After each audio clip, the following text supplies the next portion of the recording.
जय श्री राम। हनुमान चालीसा पढ़ते वक्त भूल कर भी न करें यह 7 गलतियां, उठाने पड़ सकते हैं बुरे परिणाम। भक्त बजरंग बली को प्रसन्न करने के लिए अधिकतर लोग हनुमान चालीसा का पाठ करते हैं। विशेषकर मंगलवार के दिन हनुमान चालीसा का पाठ करने से मन चाहे फल की प्राप्ति होती है। हनुमान चालीसा के लिए किसी खास नियम की आवश्यकता नहीं होती है। छोटी छोटी बातों का ध्यान रखना जरूरी होता है। हिंदू धर्म के अनुसार हनुमान जी की पूजा से शुभ फलों की प्राप्ति होती है, शुभ कर्मों की प्राप्ति होती है। ऐसा माना जाता है कि उनकी पूजा से लोगों की समस्त मनोकामनाएं पूरी हो जाती हैं और शुभ फलों की प्राप्ति होती है। इसी वजह से उनके भक्तजन उन्हें प्रसन्न करते हैं। उन्हें खुश करने के लिए कई विशेष उपाय आजमाते हैं। ऐसी मान्यता है कि जो भगवान हनुमान की पूजा करता है वह सकारात्मक ऊर्जा से भरपूर हो जाता है। ऐसी भी मान्यता है कि चालीसा के नियमित पाठ से भगवान प्रसन्न होते हैं और समस्त कष्टों से मुक्ति दिलाते हैं। हनुमान चालीसा में लगभग 40 चौपाइयाँ शामिल हैं। ऐसी मान्यता है कि यदि कोई व्यक्ति हनुमान चालीसा पाठ करते समय सभी नियमों का पालन नहीं करता, इन छोटी छोटी बातों का ध्यान नहीं रखता, तो उसे पूजा का पूर्ण फल नहीं मिल पाता। तो आइए जानते हैं हनुमान चालीसा का पाठ करते वक्त किन गलतियों से बचना चाहिए। लेकिन उससे पहले अगर आप भी चाहते हैं कि बजरंग बली का आशीर्वाद आप पर बना रहे तो इस वीडियो को एक लाइक करें और चैनल को सब्सक्राइब कर लें और कमेंट बॉक्स में जय बजरंग बली जरूर लिखें और अपनी हाजिरी लगाएं। नंबर 1, किसी बीच की चौपाई से पाठ शुरू करना। ज्योतिषीय मान्यताओं के अनुसार जब कोई व्यक्ति सही तरीके से हनुमान चालीसा का पाठ करता है तो भी उसे फल की प्राप्ति होती है, उसे लाभ होता है। इसलिए इन छोटी छोटी बातों का ध्यान रखकर ही हनुमान चालीसा का पाठ करना चाहिए। आपको कभी भी चालीसा का पाठ करते वक्त बीच की किसी चौपाई से पाठ को शुरू नहीं करना चाहिए। यदि आप हनुमान चालीसा पढ़ने जा रहे हैं तो इसे एक साथ पूरा क्रमबद्ध तरीके से ही पढ़कर उस स्थान से उठना चाहिए, बीच में नहीं उठना चाहिए। कभी भी चौपाई को बीच से शुरू न करें। अगर आप पाठ शुरू कर रहे हैं तो उसे सच्चे मन से करना चाहिए, अन्यथा पाठ करने का फल कभी नहीं मिल पाता है। नंबर 2, साफ तन और मन से पाठ करना। ऐसा माना जाता है कि यदि आप घर में हनुमान चालीसा का पाठ करते हैं तो हमेशा शुद्ध तन और मन से मंदिर में घी का दीपक प्रज्वलित करके हनुमान जी का ध्यान करते हुए ही पाठ करें। नंबर 3, तामसिक भोजन और मदिरा का सेवन। यदि आप हनुमान चालीसा का पाठ करते हैं तो सुनिश्चित करें कि आपको भूलकर भी तामसिक भोजन या मदिरा का सेवन नहीं करना चाहिए। ऐसा करने से आप हनुमान जी के क्रोध का पात्र बन सकते हैं। हनुमान जी बाल ब्रह्मचारी हैं और हमेशा मांसाहारी चीजों और शराब के सेवन से दूर ही रहना चाहिए, तभी आपको पूजा का फल प्राप्त होगा।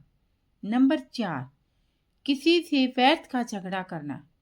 यदि आप हनुमान चालीसा का पाठ करते हैं तो ध्यान रखें कि आपको भूल कर भी किसी निर्बल को सताना नहीं चाहिए, किसी कमजोर व्यक्ति को नहीं सताना चाहिए, किसी से व्यर्थ में झगड़ा नहीं करना चाहिए। आपको किसी का भी अपमान नहीं करना चाहिए और किसी के लिए भी अपशब्दों का प्रयोग नहीं करना चाहिए। आप अगर हनुमान चालीसा का पाठ करते हैं तो आपको गरीबों को भी नहीं सताना चाहिए, बल्कि जितना हो सके गरीबों की सहायता करनी चाहिए।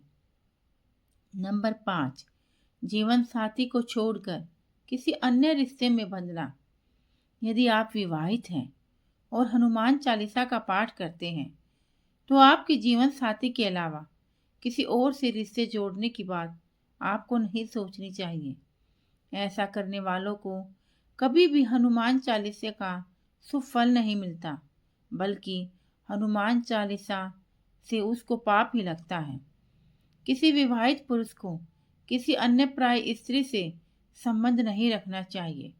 अगर कोई स्त्री भी हनुमान चालीसा का नियमित रूप से पाठ करती है तो उस स्त्री को भी अपने पति के अलावा किसी अन्य पुरुष से संबंध नहीं रखना चाहिए।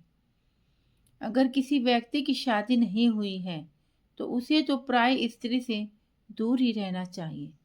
यदि कोई व्यक्ति हनुमान चालीसा का पाठ करता है तो उसे इस बात का ध्यान जरूर रखना चाहिए। नंबर 6, गरीबों और जानवरों को सताना नहीं चाहिए। यदि आप घर की समृद्धि के लिए हनुमान चालीसा का पाठ करते हैं तो भूल कर भी किसी जानवर और गरीब को न सताएं। ऐसा करने से पूजा का फल नहीं मिलता है और घर में दुख बने रहते हैं। घर में नकारात्मक ऊर्जा का वास हो जाता है और घर में सुख समृद्धि हमेशा के लिए चली जाती है। नंबर 7, कोई अपराध न करे और झूठ न बोले। यदि आप हनुमान चालीसा का पाठ करते हैं तो आपको किसी भी प्रकार का अपराध नहीं करना चाहिए। आपको किसी के साथ छल कपट करने से भी बचना चाहिए और झूठ नहीं बोलना चाहिए। अगर आपके मन में किसी के प्रति छल कपट और द्वेष है तो इससे आपको पूजा का फल कभी भी नहीं मिलेगा। नंबर 8, हनुमान चालीसा पढ़ने में जल्दबाजी न करें। जब आप हनुमान चालीसा फायदे का पाठ करते हैं तब आपको कभी भी जल्दबाजी नहीं करनी चाहिए और कभी भी इसके लिए किसी भी श्लोक का उच्चारण गलत तरीके से नहीं करना चाहिए। हनुमान चालीसा पढ़ते वक्त प्रत्येक श्लोक का उच्चारण उचित ढंग से ही करना चाहिए। इसका पाठ हमेशा धैर्य पूर्वक करना चाहिए। आप इस बात से परिचित हैं कि हनुमान राम जी के परम भगत हैं, इसलिए भगवान राम का नाम लिए बिना हनुमान चालीसा की शुरुआत न करें, वरना आप इसके फल से वंचित रह जाएंगे। नंबर 10, तन और मन साफ रखें। हनुमान जी और उनके इष्ट श्री राम के चित्र की स्थापना करें। इसके बाद उनके समक्ष जल से भरा पात्र रखें।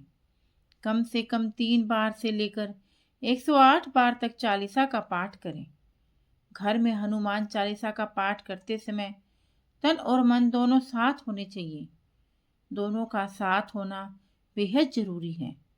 नंबर 11, मन में न लाए अनुचित ख्याल। हनुमान चालीसा का पाठ करते समय मन में किसी भी प्रकार के अनुचित ख्याल नहीं आने चाहिए। प्रयास करें कि चालीसा पाठ का समय रोज एक ही समय पर हो। विशेष दशाओं में यात्रा करते वक्त तथा सोते समय भी हम हनुमान चालीसा का पाठ कर सकते हैं। नंबर 12, मंगल और शनिवार को हनुमान के दर्शन और हनुमान चालीसा का पाठ करने वाले को मंगलवार और शनिवार को हनुमान मंदिर में जाकर हनुमान जी के दर्शन करके, यदि मंगलवार या शनिवार को हनुमान मंदिर में जाकर उनके सामने घी का दीपक जलाने से और हनुमान चालीसा का पाठ वहीं बैठकर करने से बड़े से बड़े कष्ट दूर हो जाते हैं। नंबर 13, कभी भी गलत संगत वाले लोगों के साथ में न रहें। यदि आप हनुमान चालीसा का पाठ पढ़ते हैं फिर भी गलत लोगों की संगत में बैठते हैं, उनका साथ देते हैं उनके गलत कामों में, तो आपका पतन निश्चित है। इसलिए ऐसे लोगों से दूर ही रहें। नंबर 14, ज्योतिष के अनुसार मंगलवार के दिन 3 बार पाठ करना बेहद शुभ माना जाता है। जब भी आप पाठ करें तो सबसे पहले एक पात्र में जल भरकर रख लें।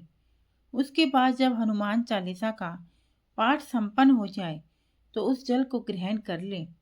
इससे आपको लाभ तो मिलेगा ही, साथ ही हनुमान जी भी आप पर अपनी कृपा बरसाएंगे।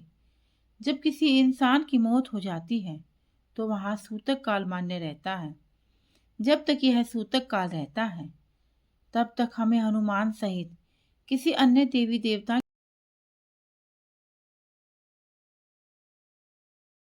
मंदिर में भी प्रवेश ना करें। दोस्तों, वीडियो अच्छी लगी हो तो लाइक और सब्सक्राइब जरूर करें। अंत तक वीडियो को देखने के लिए आपका बहुत बहुत धन्यवाद। जय श्री राम। बोलो हनुमान बजरंग बली की जय हो। मिलते हैं अगली